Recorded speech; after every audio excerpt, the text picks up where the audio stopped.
인구 고작 80만 명에 불과한 남미 변방 국가에서 엄청난 일이 벌어졌습니다. 무려 480억 배럴에 달하는 사우디급 유전이 발견된 것이죠. 3,200조 원이라는 천문학적인 규모에 미국과 중국이 앞다퉈 달려들었고, 영국과 프랑스 역시 150년 만에 다시 야욕을 드러냈습니다. 그런데 놀랍게도 가이아나는 이 강대국들의 러브콜을 전부 걷어차버립니다. 전 세계 에너지 업계가 경악을 금치 못한 가운데 가이아나의 손을 잡은 국가는 뜻밖에도 한국이었습니다. 이를 두고 BBC 앵커가 비아냥거리며 물었습니다. 한국을 대체 뭘 믿고 선택한 건가요? 그 순간 대통령이 자리에서 벌떡 일어나 맞받아쳤습니다. 건방지게 가르쳐 들려 마십시오. 전 세계 47개국 2억 명의 눈앞에서 BBC 앵커의 입은 굳어버렸습니다. 과연 그곳에선 무슨 일이 벌어졌던 걸까요? 그 놀라운 비하인드 스토리를 지금 공개합니다. 릭, 남미에서 사우디급 유전이 터졌다. 새벽 4시 파리 본사 긴급 호출이었습니다.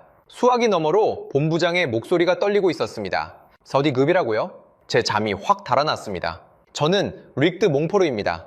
프랑스 토탈에너지에서 25년간 해외 유전 개발을 총괄한 이사였습니다. 나이지리아, 앙골라, 이라크, 베네수엘라 세계 곳곳에 유전을 열었고 단 한 번도 빈손으로 돌아온 적이 없었습니다. 그리고 가이아나에서 한국에 패배한 장본인입니다. 유럽이 150년간 쌓아올린 것을 한국이 어떻게 무너뜨렸는지 제가 직접 목격한 이야기입니다. 가이아나라는 나라야, 당장 출발해. 가이아나. 솔직히 처음 듣는 이름이었습니다. 이 업계에서 25년을 굴렀습니다. 아프리카 오지부터 중동 사막까지 안 가본 데가 없었습니다. 그런 제가 이름조차 몰랐던 나라에서 사우디급 유전이 터졌다. 전화를 끊고 책상 서랍을 열었습니다. 낡은 가죽 수첩이 손에 잡혔습니다. 모서리가 닳아서 속살이 드러나 있었습니다. 25년 전 나이지리아 첫 유전 협상 때 산 수첩이었습니다. 펼치면 잉크 냄새가 났습니다. 첫 페이지부터 빼곡하게 적힌 기록들. 나이지리아 성공, 앙골라 성공, 이라크 성공. 25년 동안 실패라는 글자를 적어본 적이 없었습니다. 새 페이지를 펼쳤습니다. 가이아나. 그 이름을 적었습니다. 이번에도 어렵지 않을 거라고 생각했습니다. 12시간 후 저는 비행기 안에 있었습니다. 창밖으로 대서양이 끝없이 펼쳐져 있었습니다. 노트북을 열어 가이아나를 검색했습니다. 화면에 뜬 숫자들이 우습기까지 했습니다. 인구 80만 명. 서울 강남구 인구보다 적었습니다. 국내 총생산 150억 달러. 서울 강남구 경제 규모에도 못 미치는 수준이었습니다. 영국에서 독립한 건 1966년. 그 전까지 152년간 영국 식민지였습니다. 주력 산업이라고는 사탕수수와 쌀, 첨단 기술은커녕 제대로 된 공장 하나 없는 나라였습니다. 그런데 이상한 기사가 하나 걸렸습니다. 국제통화기금 발표, 가이아나 경제성장률 62%, 세계 1위. 지구상에서 가장 빠르게 성장하는 경제라는 내용이었습니다. 석유가 터지기 시작하면서 벌어진 일이었습니다. 숫자가 말이 안 됐습니다. 인구 80만짜리 나라가 성장률 세계 1위라니. 하지만 저는 콧방귀를 뀌었습니다. 성장률이 높으면 뭘 합니까? 기술도 자본도 경험도 없는 나라인데 이런 나라가 480억 배럴을 어떻게 감당하겠습니까? 우리가 도와주러 가는 겁니다. 비행기가 조지타운 국제공항에 착륙했습니다. 활주로부터 갈라져 있었습니다. 아스팔트 틈새로 잡초가 자라고 있었습니다. 공항 건물은 허름했고 에어컨은 반쯤 죽어 있었습니다.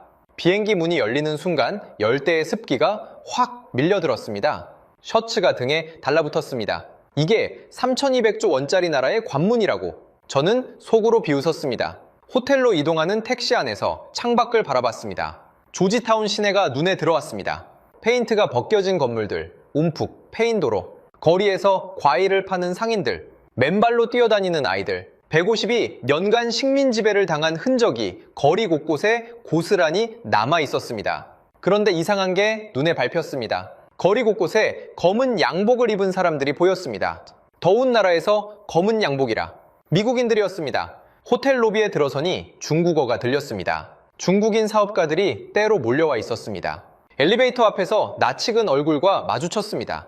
영국 BP의 부사장이었습니다. 몽포르, 당신도 왔군. 그가 씩 웃었습니다. 경쟁자들이 이미 다 모여 있었습니다. 맨발의 아이들이 뛰어다니는 거리와 수천억 달러를 쥔 양복들이 드나드는 호텔 로비. 같은 도시 안에 두 개의 세계가 공존하고 있었습니다. 저는 그때부터 긴장하기 시작했습니다. 다음날 아침, 대통령궁으로 향했습니다. 회의실에 들어서니 이미 자리가 꽉 차 있었습니다. 미국 엑슨모빌 남미 총괄 부사장, 중국 CNPC 특사, 영국 에너지부 장관, 네덜란드 쉘 대표, 노르웨이 에퀴노르 이사. 세계 석유업계의 거물들이 한자리에 모인 겁니다. 3,200조 원. 그 돈 앞에서 국경은 의미가 없었습니다. 문이 열렸습니다. 가이아나 대통령 카시우스 벤턴이 들어왔습니다. 60대 초반의 흑인 남성이었습니다. 체구는 크지 않았지만 눈빛이 날카로웠습니다. 회의실을 천천히 한 바퀴 둘러봤습니다. 눈이 저와 마주쳤을 때 등골이 서늘해지는 걸 느꼈습니다. 그는 누구와도 악수하지 않았습니다. 자리에 앉더니 입을 열었습니다. 여러분, 멀리서 와주셔서 감사합니다. 목소리는 담담했습니다. 하지만 그 담담함이 오히려 무거웠습니다. 우리 앞바다에서 480억 배럴의 석유가 발견됐습니다. 회의실이 술렁였습니다. 숫자는 이미 알고 있었습니다.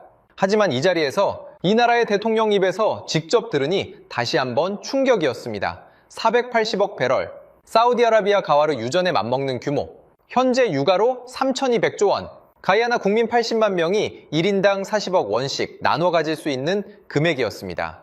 대통령이 말을 이었습니다. 하지만 우리는 기쁘지 않습니다. 회의실이 조용해졌습니다. 3,200조 원인데 기쁘지 않다고. 저는 의아했습니다. 대통령이 창밖을 바라봤습니다. 회의실 창 너머로 조지타운 시내가 보였습니다. 낡은 건물, 깨진 도로, 맨발의 아이들. 저 거리를 보십시오. 대통령의 목소리가 낮아졌습니다.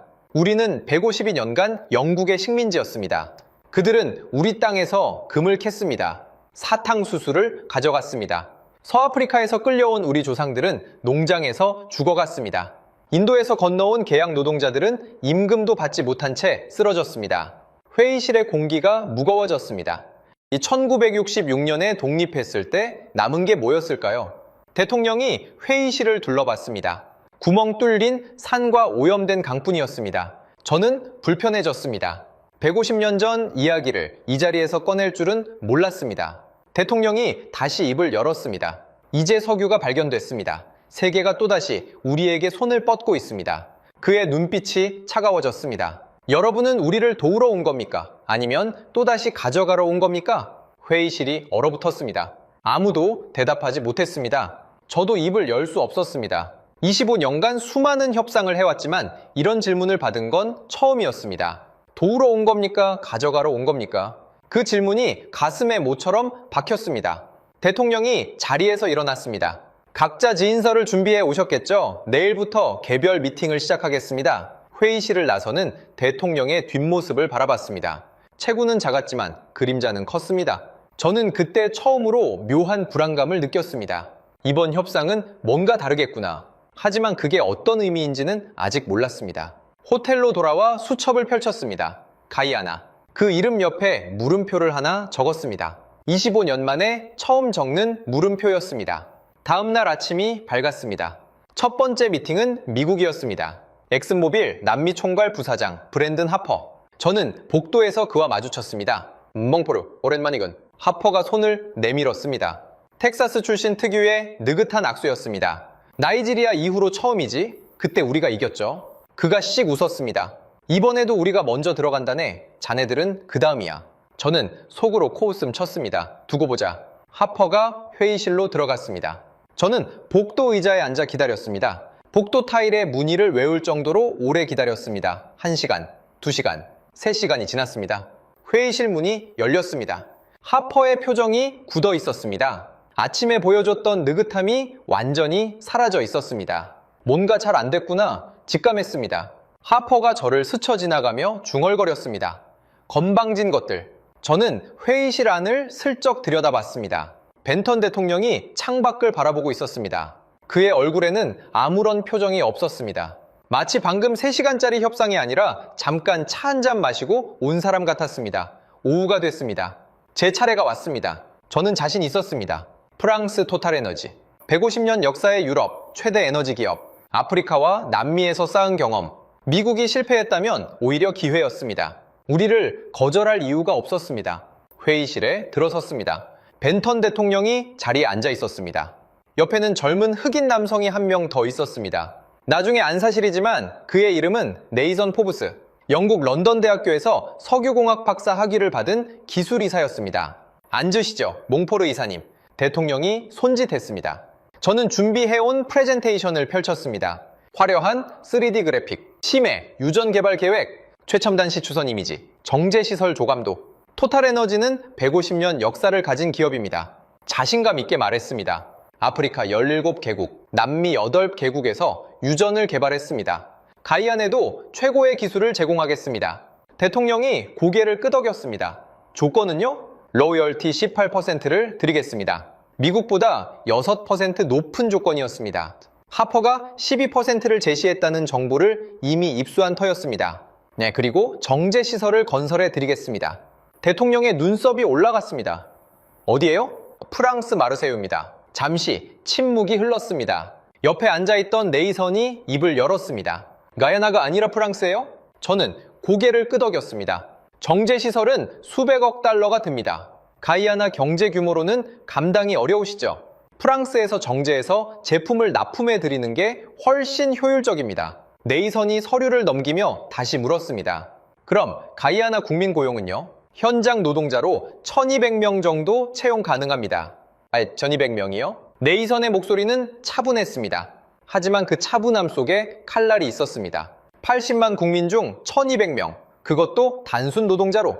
네이선의 눈빛이 차가워졌습니다. 하지만 저는 개의치 않았습니다. 이게 현실이니까. 벤턴 대통령이 천천히 입을 열었습니다.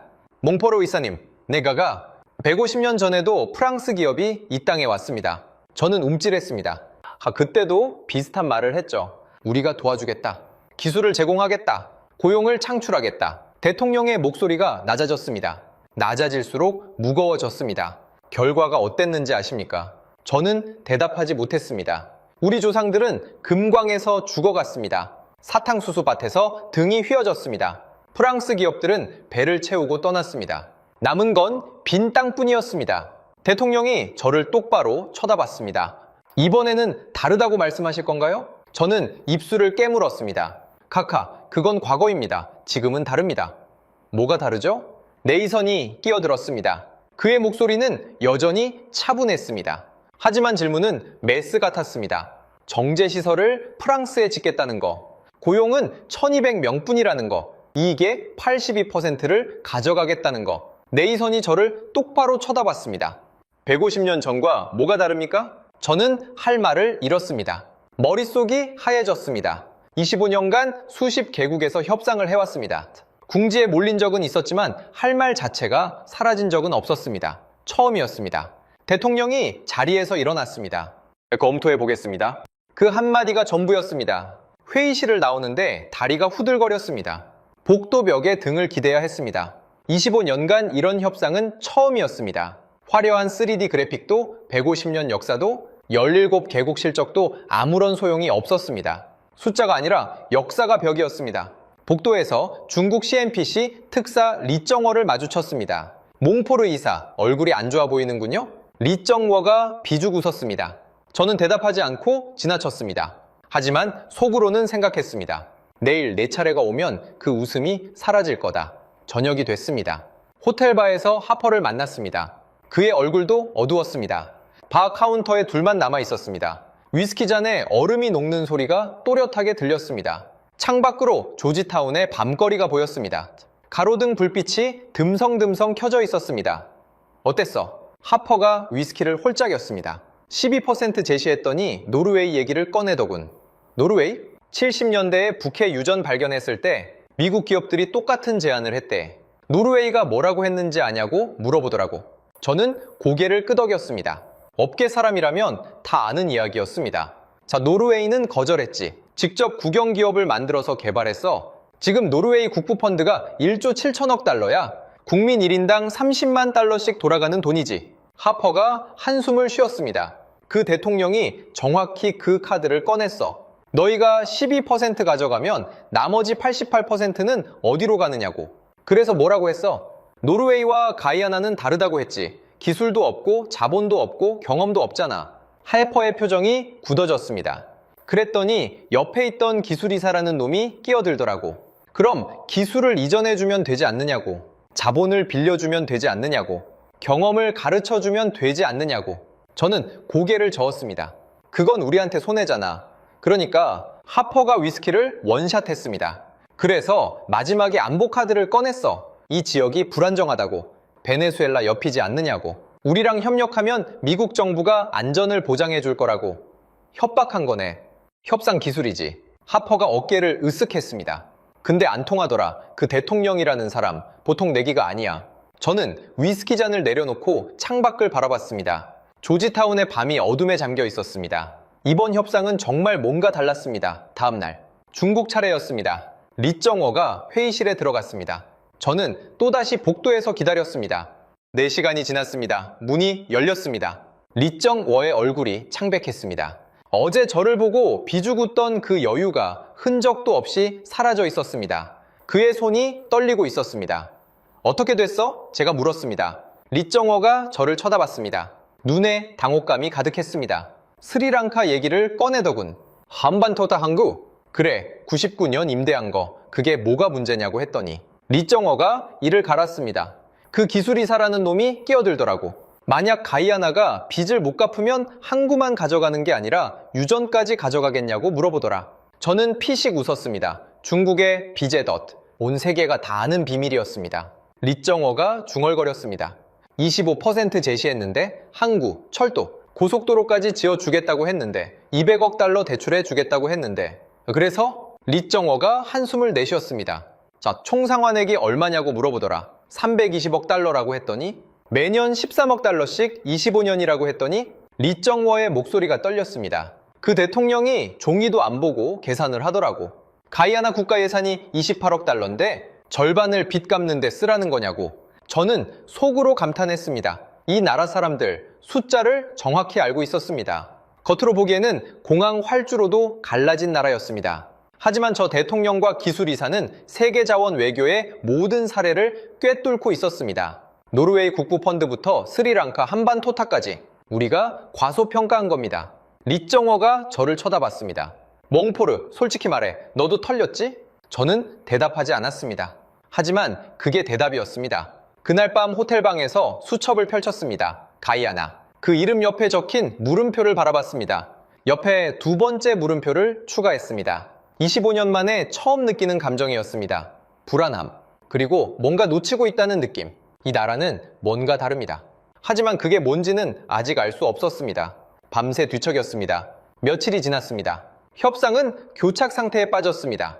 미국도 중국도 프랑스도 진전이 없었습니다. 가이아나는 어떤 제안에도 고개를 끄덕이지 않았습니다. 그때 런던에서 연락이 왔습니다. 영국 에너지부 장관 로렌스 캠벨이 직접 온다는 소식이었습니다. 저는 놀랐습니다. 장관급이 직접 움직이다니. 영국도 다급해진 모양이었습니다. 다음날 아침 조지타운 국제공항에 영국 정부 전용기가 착륙했습니다. 로렌스 캠벨 장관 50대 후반의 백인 남성, 은발의 날카로운 눈빛, 옥스퍼드 출신의 전형적인 영국 엘리트였습니다. 전용기 트랩을 내려오는 그의 모습을 보는 순간 묘한 느낌이 들었습니다. 완벽하게 다림질된 수트, 금빛 커프링크스. 152년 전에 이 땅에 내렸던 식민지 총독도 저런 모습이었을까? 공항에서 그를 마중했습니다. 몽포르 이사, 오랜만이군요. 상황이 어떻습니까? 저는 솔직히 말했습니다. 쉽지 않습니다. 이 나라 사람들 예상보다 만만치 않습니다. 캠벨 장관이 코웃음을 쳤습니다. 인구 80만짜리 나라가 뭘 할 수 있겠습니까? 우리가 손잡으면 끝나는 일이에요. 저는 고개를 끄덕였습니다. 하지만 속으로는 불안했습니다. 저 자신감이 무너지는 걸 저는 이미 경험했으니까요. 그날 오후 영국과 프랑스 합동 미팅이 잡혔습니다. 캠벨 장관의 제안이었습니다.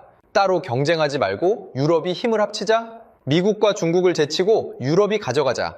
저는 동의했습니다. 영국 BP, 프랑스 토탈에너지, 네덜란드 쉘 합치면 세계 석유 시장의 30%를 장악하는 힘이었습니다. 이 정도면 되겠지. 회의실에 들어섰습니다. 가이아나 측에서는 벤턴 대통령과 네이선이 앉아 있었습니다. 캠벨 장관이 먼저 입을 열었습니다. 대통령 각하, 먼저 축하드립니다. 그의 목소리는 부드러웠습니다. 영국식 외교의 정수였습니다. 가이아나가 새로운 시대를 맞이하게 됐군요. 대통령이 고개를 끄덕였습니다. 감사합니다, 장관님. 캠벨 장관이 미소를 지었습니다. 가이아나는 영연방 국가입니다. 우리는 가족이나 다름없죠. 가족. 저는 속으로 감탄했습니다. 역시 영국식 외교. 가족이라는 단어를 꺼내다니. 하지만 150일 이 가족에게 한 일을 생각하면 그 단어가 입에서 어떻게 나오는 건지 이해할 수 없었습니다. 캠벨 장관이 말을 이었습니다. 가족끼리는 서로 도와야 하지 않겠습니까? 영국과 프랑스가 힘을 합쳐 가이아나를 지원하겠습니다. 제가 프레젠테이션을 이어받았습니다. 유럽 컨소시엄을 제안합니다. 영국 BP, 프랑스 토탈에너지, 네덜란드 쉘, 세계 최고의 석유 기업들이 함께합니다. 화면에 화려한 그래픽이 펼쳐졌습니다. 로열티 22%를 드리겠습니다. 미국보다 10% 높고 중국보다도 높은 조건입니다. 기술 지원, 인력 교육, 인프라 건설까지 유럽이 책임지겠습니다. 저는 자신 있게 말했습니다. 남미 해양 개발에서 유럽의 경험은 150년입니다. 미국이나 중국과는 비교가 안 되죠. 캠벨 장관이 거들었습니다. 특히 한국 같은 신흥국과는 차원이 다릅니다. 한국, 그 이름이 이 회의실에서 처음 나왔습니다. 저는 의아했습니다. 왜 갑자기 한국 얘기가 나오지? 캠벨 장관이 말을 이었습니다. 최근 한국이 해양 플랜트 시장에서 약진하고 있다고 들었습니다. 하지만 경험이 부족합니다. 조선소에서 배 좀 만든다고 유전을 개발할 수 있는 건 아닙니다. 50년도 안 되는 역사로 뭘 할 수 있겠습니까? 가이아나에는 검증된 파트너가 필요합니다. 저는 고개를 끄덕였습니다. 캠벨 장관의 말이 맞다고 생각했습니다. 한국, 조선업에서 좀 한다고 들었지만 석유 개발 경험은 거의 없었습니다. 비교 대상도 안 됐습니다. 벤턴 대통령이 조용히 듣고 있었습니다. 그의 표정은 읽을 수 없었습니다. 바로 옆에 앉은 네이선도 아무 말이 없었습니다. 펜을 돌리고 있을 뿐이었습니다. 너무 조용했습니다. 폭풍 전의 고요 같았습니다. 캠벨 장관이 결론을 내렸습니다. 카카, 유럽을 선택하십시오. 우리는 150년간 이 분야를 이끌어왔습니다. 가이아나의 미래를 함께 만들어 가겠습니다. 회의실이 조용해졌습니다. 벤턴 대통령이 천천히 입을 열었습니다. 장관님, 네, 카카, 150년이라고 하셨죠? 대통령의 목소리가 낮아졌습니다. 그 낮아지는 톤을 저는 이미 경험한 적이 있었습니다. 며칠 전 제 협상 때도 똑같았습니다. 목소리가 낮아질수록 무거워지고 무거워질수록 위험해지는 톤. 150년 전에도 유럽 사람들이 이 땅에 왔습니다. 캠벨 장관의 미소가 살짝 굳어졌습니다. 대통령이 말을 이었습니다. 그때도 비슷한 말을 했습니다. 우리가 도와주겠다. 기술을 가르쳐주겠다. 함께 발전하자. 대통령이 창밖을 바라봤습니다. 저 창밖을 보십시오. 낡은 건물들이 보였습니다. 갈라진 도로, 녹슨 가로등. 저게 150년 협력의 결과입니다. 저는 움찔했습니다. 대통령이 다시 우리를 쳐다봤습니다. 우리 증조 할아버지는 영국 사탕수수 농장에서 일했습니다. 하루 16시간, 임금은 없었습니다. 밥과 잠자리가 전부였죠. 캠벨 장관의 얼굴이 붉어졌습니다. 카카, 그건 오래전 일입니다. 지금은 다릅니다. 뭐가 다르죠? 대통령의 눈빛이 날카로워졌습니다. 22% 로열티, 나머지 78%는 누가 가져갑니까? 자, 당연히 우리입니다. 정제시설은 어디에 짓습니까? 유럽입니다. 기술 인력은 누가 됩니까? 유럽인들입니다. 가이아나 국민은 뭘 합니까? 대통령이 손가락으로 책상을 두드렸습니다. 또각, 또각. 그 소리가 회의실에 울렸습니다. 단순 노동자 1,500명, 80만 국민 중 1,500명. 대통령이 자리에서 일어났습니다. 150년 전과 뭐가 달라진 겁니까? 그때는 사탕수수였고 지금은 석유일 뿐. 구조는 똑같습니다. 우리가 땅을 내주고 당신들이 가져가는 거죠? 캠벨 장관이 당황했습니다. 카카, 오해가 있으신 것 같습니다. 오해요? 대통령의 목소리가 높아졌습니다. 장관님, 질문 하나 하겠습니다. 말씀하십시오. 영국이 150여 년간 이 땅을 지배하면서 학교를 몇 개 지었습니까? 캠벨 장관이 대답하지 못했습니다. 회의실이 조여들었습니다. 병원은요, 침묵. 도로는요, 침묵. 캠벨 장관의 입술이 파르르 떨렸습니다. 대통령의 손바닥이 마호가니 테이블을 내리쳤습니다. 물잔이 튀었습니다. 그 소리가 회의실 벽에 부딪혀 메아리 쳤습니다. 하나도 안 지었습니다. 회의실이 쩌렁 울렸습니다. 당신들은 가져가기만 했습니다. 금을 가져갔습니다. 사탕수수를 가져갔습니다. 우리 조상들의 피와 땀을 가져갔습니다. 그리고 남긴 건 뭡니까? 대통령이 창밖을 가리켰습니다. 구멍 뚫린 산, 오염된 강, 문맹률 40%의 국민. 그게 152년 협력의 결과입니다. 캠벨 장관의 얼굴이 하얗게 질렸습니다. 카카, 저는 대통령이 손을 들었습니다. 장관님, 더 들을 필요 없습니다. 회의는 여기까지입니다. 나가주십시오. 회의실이 얼어붙었습니다. 캠벨 장관이 벌떡 일어났습니다.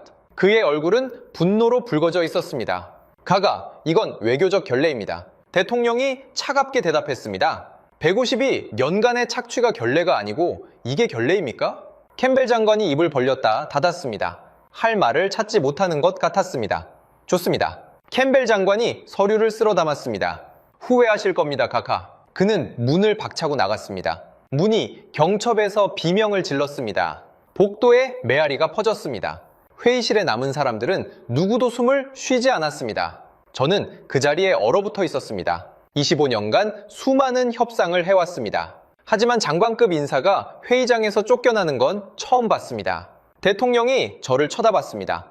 몽포르 이사님, 네, 가가. 자, 프랑스도 마찬가지입니다. 그의 목소리는 담담했습니다. 분노가 아니었습니다. 그냥 사실을 말하는 사람의 목소리였습니다. 그게 더 무거웠습니다. 150년간 당신들이 한 일을 우리는 기억하고 있습니다. 저는 고개를 숙였습니다. 할 말이 없었습니다. 회의실을 나왔습니다. 복도에서 캠벨 장관이 전화기에 대고 소리치고 있었습니다. 몽국의 보고에 이 나라와는 협상 불가야. 무례한 것들. 저는 그를 지나쳐 호텔로 돌아왔습니다. 방에 들어서자마자 침대에 쓰러졌습니다.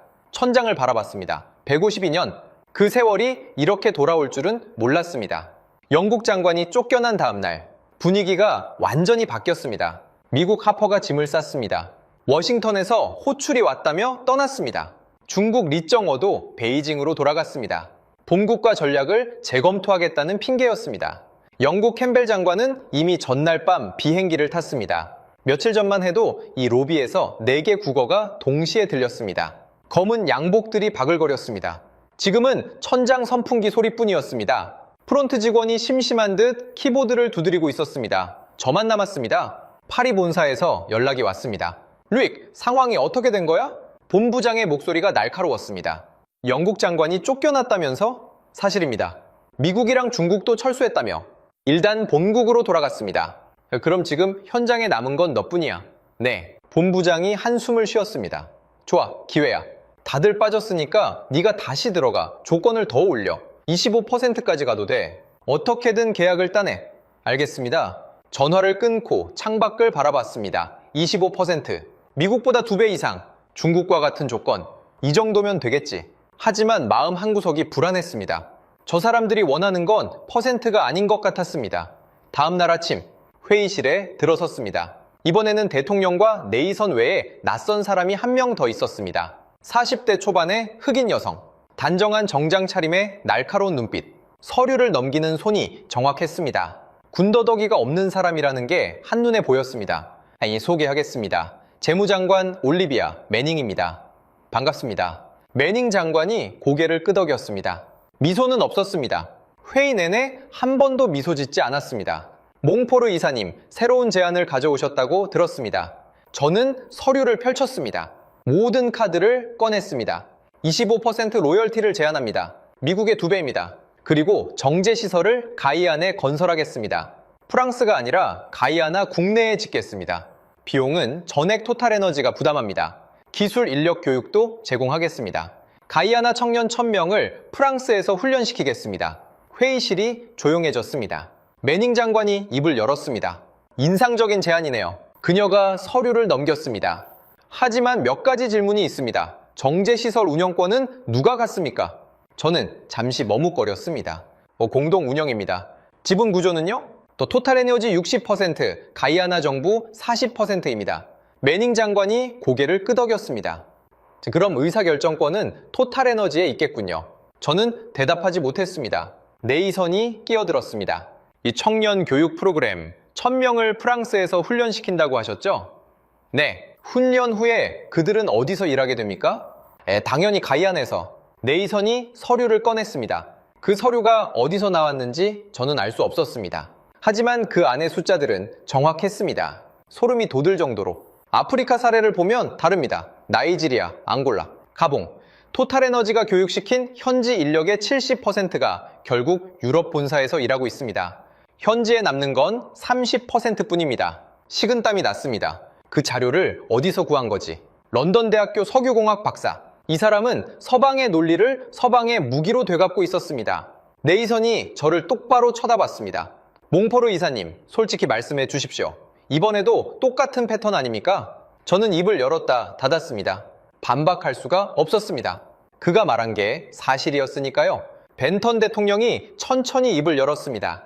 멍포르 이사님, 네 가가 25%는 감사합니다. 12%보다는 낫죠. 대통령이 손가락을 꼽았습니다. 하지만 여전히 75%는 프랑스가 가져갑니다. 정제시설 의사결정권도 프랑스가 갖습니다. 교육받은 인력도 상당수가 프랑스로 갑니다. 대통령이 저를 쳐다봤습니다.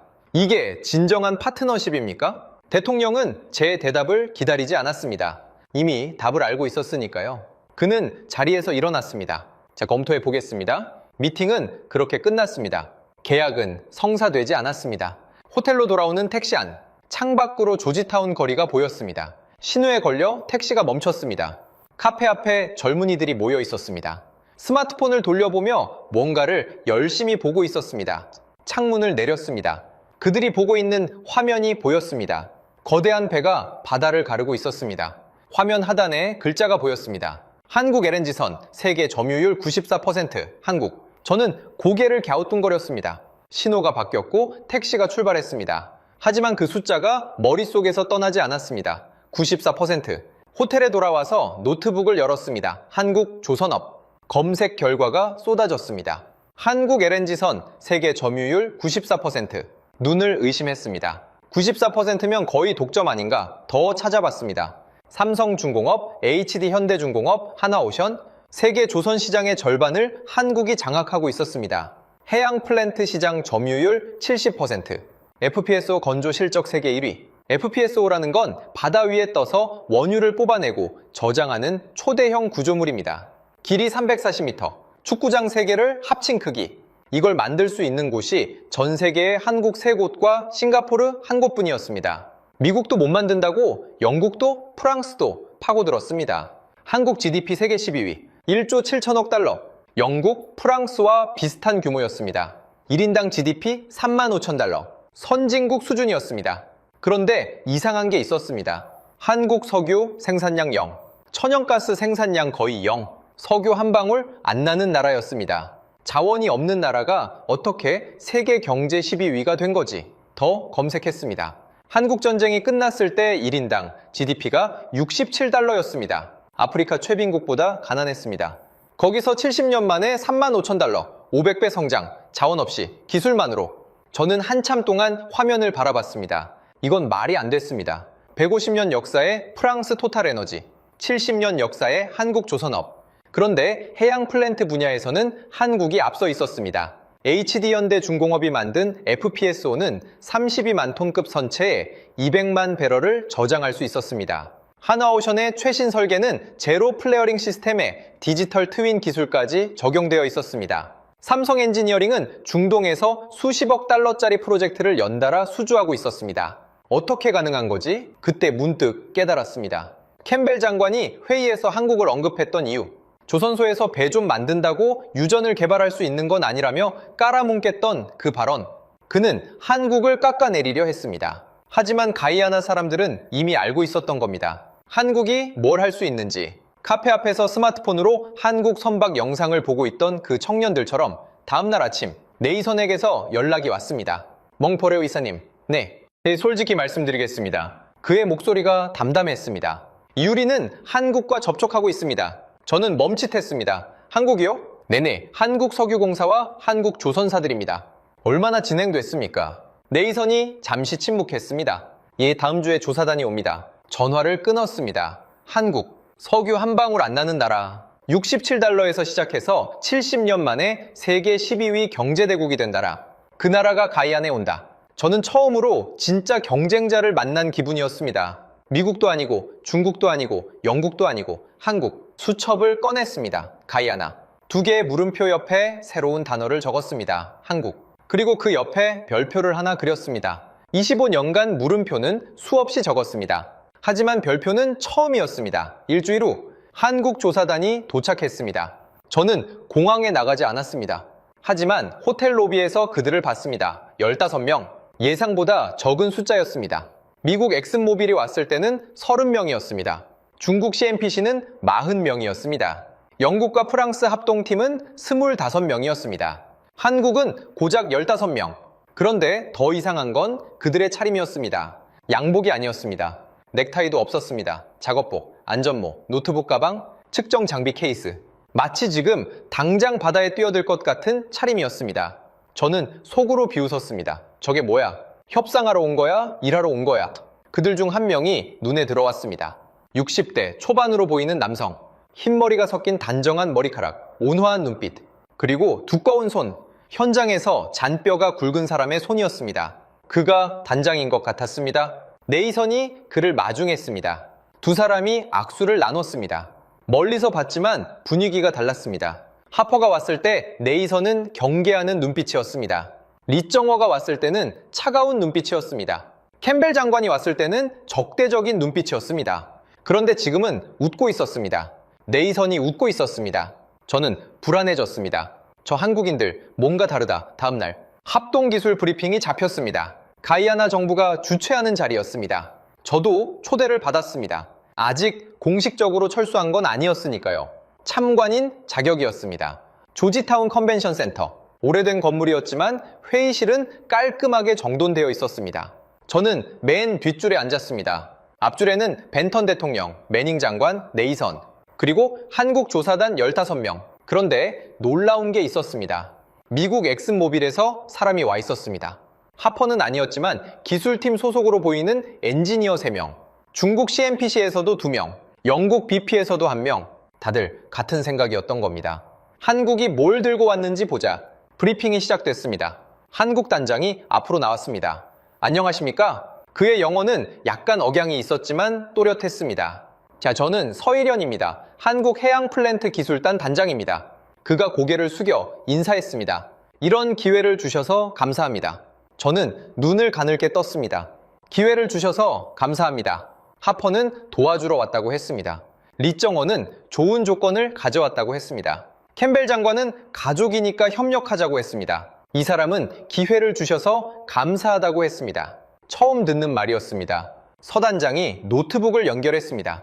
화면에 스타브로크 해역 지도가 떴습니다. 먼저 현황을 말씀드리겠습니다. 수심 평균 2,400m, 일부 구역은 2,800m까지 내려갑니다. 추정 매장량 480억 배럴, 원유 품질 기준으로는 경질 유급입니다. 다음 슬라이드로 넘어갔습니다. 현재까지 제한된 회수율 목표입니다. 미국 제한 65%, 프랑스 제한 65%, 중국 제한 68%. 저는 미간을 찌푸렸습니다. 우리도 65%를 제한했었습니다. 심해 유전의 평균 회수율이 60에서 70%니까 합리적인 수치였습니다. 서 단장이 잠시 멈췄습니다. 회의실이 조용해졌습니다. 한국의 목표는 다릅니다. 다음 슬라이드를 넘겼습니다. 화면에 큰 숫자가 떴습니다. 90%. 회의실이 술렁였습니다. 저는 눈을 의심했습니다. 90%? 그게 가능해? 미국 엔지니어 한 명이 손을 들었습니다. 실례합니다, 서 단장님. 90% 회수율은 현실적이지 않습니다. 심해 유전에서 그 수치는 이론적으로도 어렵습니다. 서 단장이 고개를 끄덕였습니다. 자주 흔 지적입니다. 다음 슬라이드를 넘겼습니다. 이건 한국이 개발한 향상된 석유 회수 기술 2OR입니다. 고압가스를 주입해서 지층 압력을 유지합니다. 동시에 수천 개의 스마트 센서가 실시간으로 데이터를 수집합니다. AI가 분석해서 최적의 추출 경로를 계산합니다. 안반 틈새에 남아있는 원유까지 끌어올립니다. 화면에 실제 적용 사례가 떴습니다. 브라질 산토스 해역, 적용 전 회수율 62%, 적용 후 87%, 노르웨이 요한 스베르드루프 유전, 적용 전후 18%, 적용 후 84%, 스타브로크 해역은 지층 구조가 특히 균질해서 더 높은 수치를 기대할 수 있습니다. 미국 엔지니어가 다시 손을 들었습니다. 그 기술을 우리도 검토한 적이 있습니다. 비용이 문제였습니다. 배럴당 추가 비용이 얼마나 됩니까? 서 단장이 숫자를 보여줬습니다. 배럴당 $4입니다. 미국 엔지니어가 눈을 크게 떴습니다. 우리가 검토했을 때는 $15였는데요. 서 단장이 미소 지었습니다. 그래서 저희가 5년간 기술 개발을 했습니다. $4까지 낮췄습니다. 저는 빠르게 계산했습니다. 480억 배럴. 회수율 65%면 312억 배럴. 회수율 90%면 432억 배럴. 차이는 120억 배럴. 배럴당 80달러로 계산하면 9,600억 달러. 한화로 약 1,200조 원. 손이 떨렸습니다. 1,200조 원을 더 뽑아낼 수 있다고. 서 단장이 다음 슬라이드로 넘어갔습니다. 거대한 구조물 사진이 떴습니다. FPSO. 길이 340m, 폭 62m. 축구장 3개를 합친 크기입니다. 일일 생산 능력 19만 배럴. 저장 용량 238만 배럴. 설계 수명 20년. 제로 플레어링 시스템. 디지털 트윈 기반 예측 정비 체계. 서 단장이 숫자를 보여줬습니다. 현재 세계 FPSO 건조 실적 1위 한국 삼성중공업, 2위 한국 HD 현대중공업, 3위 한국 하나오션. 세계 시장 점유율 한국 71%. 영국 BP 엔지니어가 중얼거렸습니다. 질스빌 피오센트라고? 중국 엔지니어가 조심스럽게 물었습니다. 건조 기간은 얼마나 걸립니까? 24개월입니다. 24개월. 우리가 검토했을 때는 최소 48개월이었는데요. 서 단장이 고개를 끄덕였습니다. 그래서 한국 조선소의 경쟁력이 있는 겁니다. 저는 주변을 둘러봤습니다. 미국 엔지니어들, 중국 엔지니어들, 영국 엔지니어. 모두 같은 표정이었습니다. 충격, 그리고 당혹감. 서 단장이 마지막으로 말했습니다. 한국은 채굴권을 원하지 않습니다. 회의실이 다시 술렁였습니다. 채굴권은 가이아나 정부가 100% 보유하십시오. 한국은 기술 파트너로 참여하겠습니다. 수익 배분은 가이아나 70%, 한국 30%를 제안합니다. 저는 귀를 의심했습니다. 70%, 미국은 12%를 줬습니다.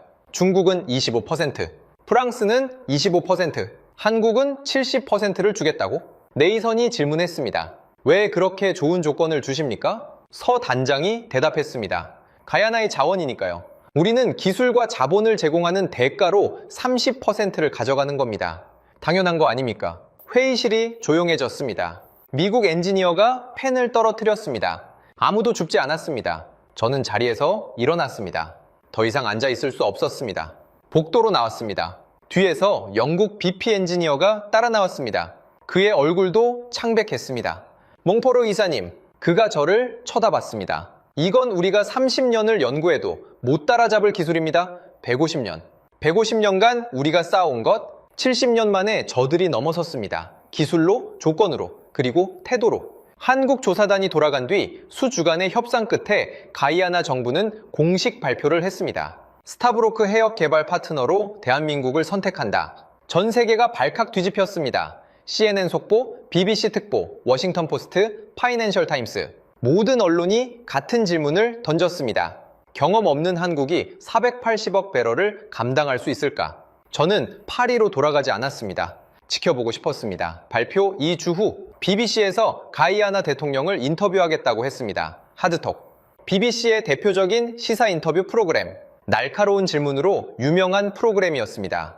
진행자는 앤드루 펠트. 수많은 정상들을 궁지에 몰았던 그가 직접 조지타운으로 온다고 했습니다. 47개국의 생중계, 인터뷰 당일, 조지타운 국영방송국 스튜디오. 저는 맨 뒷줄에 앉았습니다. 카메라 6대. 빨간 온에어 불빛이 대기 중이었습니다. 조명이 벤턴 대통령의 얼굴을 비추고 있었습니다. 맞은편에 앤드루 펠트가 앉아 있었습니다. 50대 중반의 백인 남성, 날카로운 눈빛, 입가에 살짝 걸린 미소. 이건 쉬운 인터뷰가 될 거야. 그 미소에는 그런 확신이 묻어 있었습니다. 카운트다운이 시작됐습니다. 5, 넷, 셋, 둘, 하나. 빨간 불이 들어왔습니다. 대통령 각하, 먼저 축하드립니다. 가이아나가 세계적인 주목을 받고 있습니다. 감사합니다. 480억 배럴의 석유, 3,200조 원의 가치. 그런데 이해가 안 되는 부분이 있습니다. 미국, 중국, 영국, 프랑스, 세계 최고의 석유 기업들이 제안을 했습니다. 가이아나는 전부 거절했습니다. 그리고 선택한 나라가 한국입니다. 네, 맞습니다. 펠트의 눈빛이 날카로워졌습니다. 한국은 석유가 한 방울도 나지 않는 나라입니다. 석유 개발 경험도 거의 없습니다. 솔직히 여쭙겠습니다. 그가 몸을 앞으로 기울였습니다. 한국 같은 작은 나라에 의존해도 괜찮은 겁니까? 저는 숨을 죽였습니다. 모든 서방 언론이 던지고 싶었던 질문이었습니다. 대통령의 표정이 변했습니다. 미소가 사라졌습니다. 잠깐요? 한국이 작은 나라라고 하셨습니까? 상대적으로 그렇다는 겁니다. 미국이나 중국에 비하면. 펠트 씨, 한국 GDP가 세계 몇 위인지 아십니까? 펠트가 잠시 멈칫했습니다. 12위입니다. 1조 7천억 달러, 영국보다 높습니다. 펠트의 얼굴이 살짝 굳어졌습니다. 한국조선업이 세계 몇 위인지 아십니까? 1위입니다. 세계 선박의 40%를 한국이 만듭니다. LNG선은 94%를 한국이 만듭니다. 대통령의 목소리가 높아졌습니다. 미국이 LNG선을 만들 수 있습니까? 펠트가 입을 열었다 닫았습니다. 못 만듭니다. 영국은요? 못 만듭니다. 중국은요? 기술이 부족해서 아직 초보 단계입니다.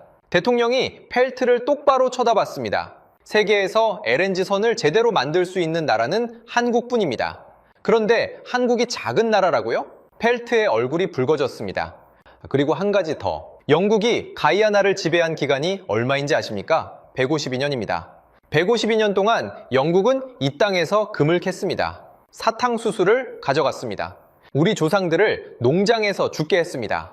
독립했을 때 영국이 남기고 간 게 뭔지 아십니까? 학교요? 하나도 없었습니다. 병원요? 하나도 없었습니다. 도로요? 포장된 도로가 10km도 안 됐습니다. 대통령이 카메라를 똑바로 응시했습니다. 한국은 뭘 제안했는지 아십니까? 로열티 70%, 정제시설은 가이아나에 짓겠다고 했습니다. 우리 청년 2,000명을 한국에서 교육시켜 주겠다고 했습니다. 152년간 영국이 해주지 않은 걸 한국은 1년 만에 약속했습니다. 대통령이 자리에서 벌떡 일어났습니다. 펠트 씨, 그리고 이 방송을 보고 계신 모든 분들께 말씀드립니다. 대통령의 목소리가 또렷했습니다. 주제 넘게 가르치지 마십시오. 스튜디오가 진공 상태가 됐습니다. 우리가 누구와 협력할지는 우리가 결정합니다. 당신들이 아닙니다. 우리 조상들은 152년간 선택권이 없었습니다. 하지만 지금은 다릅니다. 우리는 독립국입니다. 그리고 우리는 한국을 선택했습니다. 5초, 10초. 카메라 뒤에서 스태프 한 명이 숨을 삼키는 소리가 마이크에 잡혔습니다. 역대 BBC 인터뷰 중 가장 긴 침묵이었습니다. 펠트가 겨우 입을 열었습니다. 애가가 감사합니다. 그게 전부였습니다. 인터뷰가 끝났습니다. 카메라에 빨간 불이 꺼졌습니다. 펠트가 자리에서 일어났습니다. 대통령에게 악수도 청하지 않고 그냥 나가버렸습니다. 저는 맨 뒷줄에서 주먹을 쥐고 있었습니다. 내가 왜 주먹을 쥐고 있는지 모르겠었습니다. 분노인지 감탄인지. 인터뷰 영상은 그날 밤 세계에 퍼졌습니다. 24시간 만에 조회수 억. 역대 BBC 인터뷰 중 가장 많은 조회수였습니다. CNN이 속보를 냈습니다. 가이아나 대통령 BBC 앵커를 침묵시키다. 파이낸셜 타임스의 논조가 바뀌었습니다. 가이아나 항공 모델, 자원 개발의 새 패러다임. 우리가 진 게 아니었습니다. 박살이 난 겁니다. 그날 밤 호텔방에서 수첩을 펼쳤습니다. 25년간의 기록을 넘겼습니다. 나이지리아 성공, 앙골라 성공, 이라크 성공. 페이지마다 성공이라는 글자가 빼곡했습니다. 마지막 페이지를 펼쳤습니다. 가이아나, 펜을 집어 들었습니다. 손이 떨렸습니다. 천천히 적었습니다. 결과 패배. 25년 만에 처음 적는 글자였습니다. 새벽 3시. 파리 본사에 전화를 걸었습니다. 본부장님, 저 릭입니다. 지금 파리 시간으로 새벽이야. 무슨 일이야? 졌습니다. 완전히요. 누구한테? 한국한테요? 침묵이 흘렀습니다. 한국? 그 작은 나라한테? 저는 쓴웃음을 지었습니다. 작은 나라가 아니었습니다. 우리가 몰랐던 겁니다. 대체 뭐가 달랐던 거야? 저는 창밖을 바라봤습니다. 조지타운의 밤하늘에 별이 떠 있었습니다. 우리는 가져가려고 했습니다. 12%, 18%, 22%, 25%. 숫자만 올렸지 본질은 같았습니다. 최대한 많이 가져가는 것. 그게 우리의 목표였습니다. 그래서 한국은 달랐습니다. 70%를 줬습니다. 정제시설을 가이안에 짓겠다고 했습니다. 청년 2,000명을 교육시키겠다고 했습니다. 기술을 이전하겠다고 했습니다. 저는 심호흡을 했습니다. 그들은 가져가러 온 게 아니었습니다. 남기러 온 겁니다. 전화기 너머로 한숨 소리가 들렸습니다. 150년 역사가 70년 역사에 졌습니다. 경험이 기술에 졌습니다. 착취가 협력에 졌습니다. 그래서 어떻게 할 거야? 여기 남겠습니다. 한국이 정말로 약속을 지키는지 직접 보고 싶습니다. 전화를 끊었습니다. 수첩을 다시 펼쳤습니다. 결과 패배. 그 밑에 한 줄을 더 적었습니다. 하지만 끝은 아니다. 창밖으로 동이 트기 시작했습니다. 조지타운의 하늘이 붉게 물들고 있었습니다. 3년이 흘렀습니다. 조지타운 국제공항에 내렸을 때 공기가 달랐습니다. 예전에는 습하고 무거웠습니다. 같은 습도인데 이번에는 활기가 느껴졌습니다. 택시를 타고 조지타운 외곽으로 향했습니다. 3년 전에는 허벌판이었던 곳입니다. 지금은 거대한 정제시설이 들어서 있었습니다. 굴뚝에서 연기가 피어오르고 파이프라인이 바다 쪽으로 뻗어 있었습니다. 운전기사가 말했습니다. 저기서 일하는 사람 중에 제 조카도 있어요. 한국에서 2년 동안 배웠대요. 지금은 현장 감독이에요. 월급이 아버지보다 많아요. 정문 앞에서 내렸습니다. 한국과 가이아나 국기가 나란히 걸려 있었습니다. 일일 처리 용량 15만 배럴. 가이아나 전체 생산량의 40%를 자국에서 정제할 수 있게 된 겁니다. 예전에는 원유를 그대로 수출했습니다. 배럴당 70달러. 지금은 정제유로 수출합니다. 배럴당 95달러? 배럴당 25달러의 부가가치가 생긴 겁니다. 컨트롤룸에 들어갔습니다. 대형 모니터 12개가 벽면을 채우고 있었습니다. 20명 정도가 일하고 있었습니다. 놀라운 건 그중 18명이 가이아나 사람이었습니다. 한국인은 2명 뿐이었습니다. 그중 1명이 다가왔습니다. 낯익은 얼굴이었습니다. 3년 전 브리핑룸에서 뒤에 조용히 서 있던 청년 에릭. 지금은 현장 총괄, 매니저 명찰을 달고 있었습니다. 기억하시나요? 3년 전 브리핑 때 뒤에 서 있던 인턴이었어요. 물론 기억합니다. 그때 한국 분들이 저한테 물었어요. 해양공학 공부하고 싶은지? 그래서 한국에 갔어요. 2년 동안 부산에서 공부했습니다. 에릭이 한국어로 말했습니다. 감사합니다. 발음이 또렷했습니다. 지금까지 120명을 교육했습니다. 내년에는 200명 더 교육할 예정이에요. 처음에는 한국 직원이 다 운영했어요. 지금은 95%가 가이아나 사람입니다. 2년 후에는 100% 우리가 운영할 거예요. 에릭이 웃으며 덧붙였습니다. 그게 처음부터 계획이었다고 들었습니다. 처음부터 계획이었다. 그 말이 머릿속에 남았습니다. 프랑스가 제안했던 건 뭐였습니까? 1000명을 교육하겠다. 하지만 핵심 기술은 이전하지 않겠다. 운영권은 토탈에너지가 갖겠다. 한국은 달랐습니다. 2000명을 교육하겠다.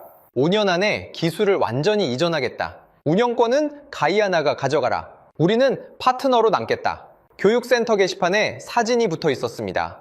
졸업생 현황, 1기 45명, 취업률 100%, 2기 52, 명취업률 100%, 한국 국기와 가이아나 국기 앞에서 찍은 단체 사진, 모두가 웃고 있었습니다. 밖으로 나왔습니다. 해가 지고 있었습니다. 정제시설의 굴뚝 연기가 노을빛에 물들어 있었습니다. 수첩을 꺼냈습니다. 3년 전에 적었던 메모가 보였습니다. 결과 패배. 하지만 끝은 아니다. 그 아래 빈 공간에 적었습니다. 그들은 석유를 가져가지 않았다. 사람을 남겼다. 파리 본사에 마지막 전화를 걸었습니다. 말씀드릴 게 있습니다. 자원 개발의 정답을 봤습니다. 가져가는 게 아니라 남기는 겁니다. 공항으로 향하는 택시 안에서 창밖을 바라봤습니다. 3년 전에는 강대국들의 먹잇감이었던 나라. 지금은 스스로 미래를 설계하고 있었습니다. 출국장에 들어가기 전 뒤를 돌아봤습니다. 저 멀리 정제시설의 불빛이 밤하늘에 반짝이고 있었습니다. 한국이라는 나라, 석유 한 방울 나지 않는 나라. 하지만 그들은 기술로 세계 12번째 경제대국이 됐습니다. 그리고 그 기술을 나눴습니다. 가져가지 않고 남겼습니다. 수첩을 마지막으로 펼쳤습니다. 빈 페이지에 한 줄을 적었습니다. 나는 25년 동안 자원을 가져갔다. 그들은 3년 만에 미래를 심었다. 수첩을 덮었습니다. 지금까지 프랑스 토탈에너지 전 해외 자원 개발 총괄이사 루익드 몽포르의 이야기 어떠셨습니까? 480억 배럴, 3,200조 원, 미국, 중국, 영국, 프랑스가 모두 달려왔습니다. 150년 역사를 앞선 유럽이 200억 달러를 들고 온 중국이, 안보카드까지 꺼낸 미국이 전부 거절당했습니다. 한국은 뭘 들고 갔습니까? FPSO 세계 점유율 71%, LNG선 세계 점유율 94%, 회수율 90%를 만드는 기술, 그리고 단 한마디, 가이아나의 자원이니까요. 당연한 거 아닙니까? 강대국들은 석유를 가져가려 했습니다. 한국은 사람을 남겼습니다. 정제시설을 가이아나 땅에 지었습니다. 청년 2,000명을 교육시켰습니다. 3년 만에 운영 인력의 95%를 가이아나 사람으로 채웠습니다. 그리고 기술이사 에릭은 부산에서 배운 한국어로 이렇게 말했습니다. 감사합니다. 석유 한 방울 나지 않는 나라. 전쟁의 폐허에서 1인당 67달러로 시작한 나라.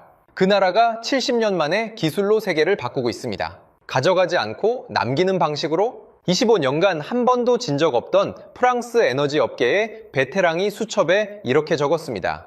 나는 25년 동안 자원을 가져갔다. 그들은 3년 만에 미래를 심었다. 150년의 착취를 70년의 기술이 뒤집었습니다.